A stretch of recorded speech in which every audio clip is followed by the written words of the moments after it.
I'm not sure if this is me being silly or not, but I'm just gonna put a warning for trypophobia, which is the fear of like a bunch of holes near each other, like a bunch of tiny holes near each other. I know some people can have really bad reactions to it, so I thought I'd add this here just before the video. Okay, bye!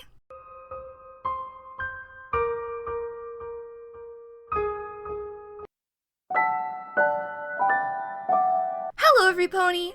Guess what? It's collab time! Yippee, yippee, yippee! When I put doing collabs on my goal list for 2025, I never dreamed I'd actually be able to do it. But today, we're going to be drawing and chatting about an OC made by an incredibly talented and epic artist, Mary Bean. This video will be me redrawing a very old piece of art by Mary Bean of one of her old OCs, and also drawing the OC she'll be covering in her part of the collab. She told me that her OC has been around since like 2014, 2015, and by looking at her recent works, it's insane the progress she's made in her art journey. Okay, I'll stop ranting about how cool Mary Bean is now to talk about how cool her OC Chroma is. So Chroma, named after the obvious color theming going on, is a 16 to 18-year-old pony who is quite reserved. She struggles to talk to other ponies very well, and she's often seen alone and on her own. She's a pretty big introvert. I have some freedom to headcanon quite a lot about Chroma because I got permission to do so. Mary Bean said that she is an artist of some kind, but is letting me choose what type. I could personally see her as a painter that paints landscapes and animals more than other ponies, so that she doesn't have to interact with other ponies more than she has to. I imagine her selling her art and everyone thinks she's some mysterious artist because she doesn't talk to people, but in reality, she's just very shy. She's also red-green colorblind, ironically enough, but she's very passionate about art, so makes it anyways. Chroma is a Pegasus, but because of her really strong fear of heights, doesn't really fly at all. I imagine that made it hard for her to connect to the other Pegasus too, on top of her being introverted. She's into cozy things like cookies, pastries, and hot cocoa. She also loves big comfy sweaters, so her favorite season is probably winter or autumn. I think she'd probably wear a sweater, go outside, paint the sky, and drink hot cocoa in the mornings during winter. I've talked a lot about Chroma's personality, but what about her design? Well, I also had permission to tweak her design a little bit, so I took advantage of that, but I'll get to that in a minute.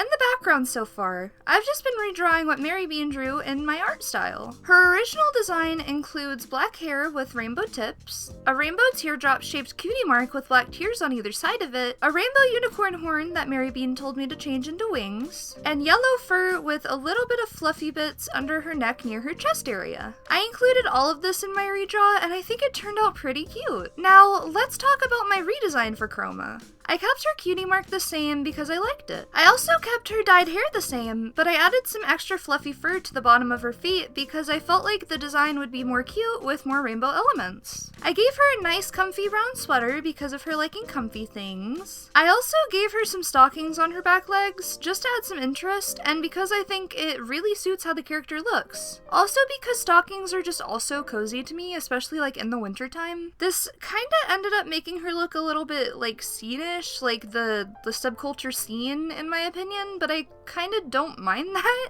It's not like super off-putting, I don't think, and I think having a shy, scene-ish looking character is super fun. I then drew a portrait of her, again in her comfy looking sweater. I wanted to have her looking happy this time because she deserves it with all she has to go through. She has some hot cocoa and is probably very cozy outside during the winter time. I just wanted to put her in an environment and a situation where I think she would really enjoy it. But anyways, I think she turned out super duper cute, and I'm so happy that I got to draw her. Oh my gosh, thank you so much, Mary Bean, for letting me draw her and getting to ramble about her and my headcanons. Thank you so much, it was so fun! Now let's move on to the second part of my video about my very old OC, Dip.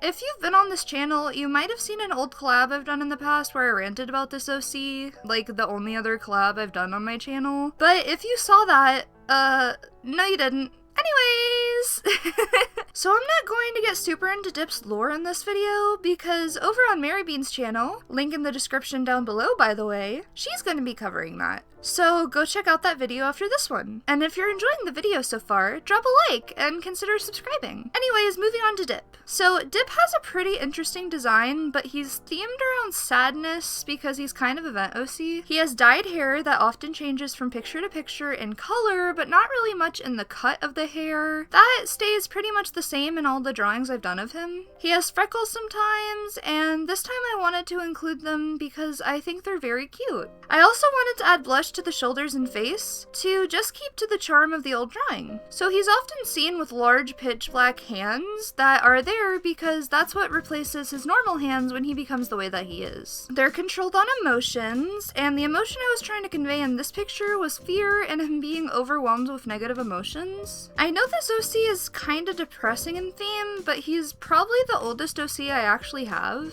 Before I made him, I kind of just drew other people, things from media I liked, and random one-off characters. He was the first one I really got into designing and building his lore. I was really happy to draw Dip again, honestly, because it's been actual years since I've drawn him. Like I said, I'm not going to be talking about his lore, but if you want to see it, I'm just going to plug Mary Bean's channel again because she's going to be covering him in her video. But anyways, that should cover everything. Thank you all so much for watching my half of the collab, and I hope you all enjoyed. And a special thank you to Mary Bean for doing this collab with me. Like and subscribe if you wanna, and if you have any suggestions for my next video, leave a comment down below. I'll see you all next time. Bye!